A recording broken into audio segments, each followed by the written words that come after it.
지난 2월 벤츠를 타고 공장 착공식에 참석했던 북한 국무위원장 김정은.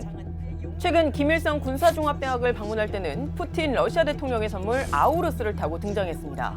전체 교직원 학생들의 가슴은 크나큰 격정과 환희로 높뛰었습니다. 김정은뿐 아니라 주요 간부들이 값비싼 고급 차량을 타는 모습도 공개됐습니다.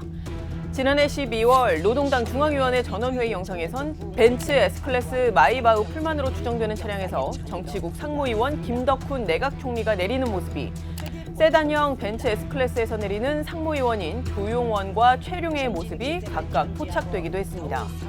유엔 안보리는 고급 차량을 사치품으로 규정해 대북 반입을 금지하고 있고, 또 이런 차량을 북한에 수출하거나 판매, 이전하는 행위도 모두 제재 위반으로 규정하고 있는데, 마치 전혀 아랑곳하지 않는다는 듯 이런 장면들을 북한이 공개하는 겁니다.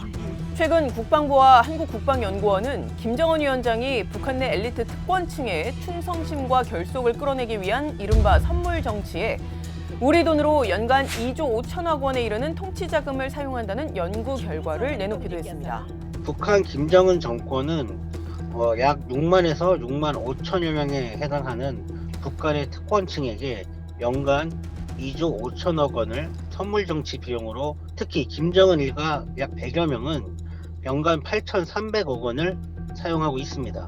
북한은 어떻게 유엔 안보리의 대북 제재를 보란 듯이 회피할 수 있었을까요?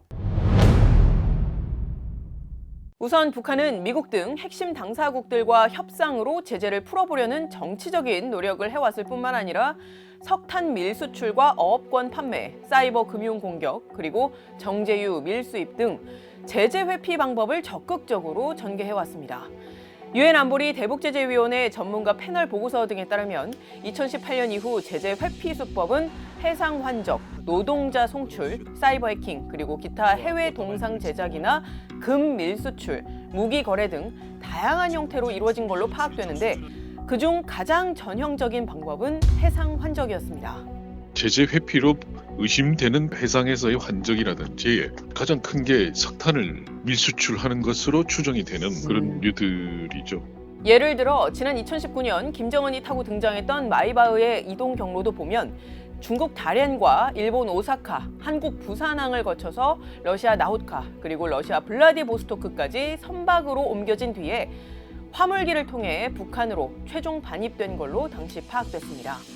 해당 차량을 옮겼던 선박은 추적을 피하기 위해 18일간 자동 선박 식별 장치를 끄기도 했습니다. 북한의 고급 차량 구매에는 외국 주재 북한 대사관 소속 직원들이 직접 동원되는 걸로 파악되는데, 유엔과 영국의 왕립합동 군사연구소에 따르면 북한 외교관은 무기 등 물품을 조달하는, 그러니까 제재 결의안에 위배되는 일에 연루된 바가 있고, 각국 역시 그런 사실을 적발해서 2012년과 2013년, 2016년 등 해당 외교관들을 추방하는 조치를 취했습니다. 사실 외국 주재 대사관 직원들을 자금이나 무기 조달책으로 활용하는 경우는 대북 제재가 본격적으로 이루어지기 전부터 있어 왔습니다. 김정일의 처조카였던 이한영 씨의 자서전에 따르면 김정일에게는 세계 곳곳에 비자금 관리와 필요한 물품 구매를 직접 지시할 수 있는 이른바 특파원이라는 존재가 있었는데, 그중 권형록이라는 독일 담당 특파원의 경우 북한에 들어가는 벤츠를 모두 구입해서 보냈으며, 또 김정남의 어머니 성혜림에게도 벤츠를 선물했다라고 적혀 있습니다. 유엔 안보리는 지난 2006년 북한의 1차 핵실험 이후 11차례의 제재를 북한에 가해왔는데, 이 가운데 북한에 실질적인 타격을 주는 전방위 제재는 2016년과 2017년부터 시작된 5개의 제재입니다. 북한의 수출량 감소 현황표를 보면 강력한 경제 제재가 가해졌던 2016년과 2017년을 기점으로 북한의 수출량이 뚝 떨어진 걸 볼 수 있습니다. 2017년 이후 북한의 경제 성장률은 2019년을 제외한 나머지 기간 모두 마이너스 성장률이었는데, 이는 2020년 이후 코로나 영향은 물론이고 장기간 지속된 대북 제재의 영향이 크다는 게 전문가들의 분석입니다. 이들 제재가 얼마나 강력했는지는 실제 북한 관료들의 발언을 통해서도 확인할 수 있습니다. 2019년 김정은 위원장과 트럼프 당시 미국 대통령이 두 번째로 만났지만 정상 간 합의가 불발됐던 당시에 리용호 당시 북한 외무상이 기자들을 부른 후에 이렇게 말했습니다. 11건 가운데서 2016년부터 17년까지 채택된 5건, 그중에서 민수 경제와 인민생활에 지장을 주는 항목들만 먼저 해제하라는 것입니다. 물론 유엔 안보리 제재 결의안 자체는 구속력이 없기 때문에 각 국가가 강제적으로 이행하게 되는 건 아니라는 한계가 존재하는 것도 사실입니다.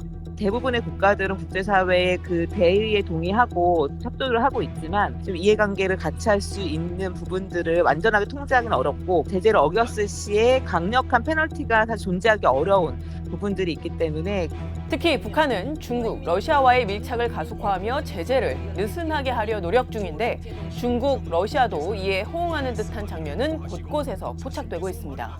各国安全不可分割，任何国家都不能以牺牲别国安全为代价，追求自身绝对安全。如果朝方总是感到威胁，其合理安全关切始终得不到解决，半岛就无法真正走出安全困境。 На протяжении последних месяцев мы слышим от Вашингтона и его союзников в регионе регулярные алармистские сигналы о наращивании КНДР баллистической программы, угрожающей их национальной безопасности. 김정은 위원장은 당초 평양 위주의 경제 정책을 펼치다가 최근에는 지방 발전 전략을 중요한 정책으로 내세우고 있습니다. 그러나 당장 만세대 규모로 건설했다며 대대적으로 선전했던 평양의 아파트 단지마저도 수요를 따라가지 못하는 열악한 전력 공급 탓에 낮은 층을 배정받으려 주민들이 뒷돈까지 쓰는 게 북한의 현 주소입니다. 엘리베이터가 일단 전기 사정 때문에 작동 안 된다는 거. 물이 안 나오면 더 괴로운 게요. 음료수만 생각하는데 대소변을 이제 처리하는 게 정말 곤란해져요. 아무리 제재를 잘 회피하면서 경제 발전을 이루려 한다 해도 지금처럼 김씨 일가 등 특권층에게 모든 자원이 집중되는 구조가 바뀌지 않는 한 그들이 외치는 이른바 인민생활 향상의 획기적 전환에는 분명한 한계가 있을 수밖에 없습니다. 지금까지 뒷백이었습니다.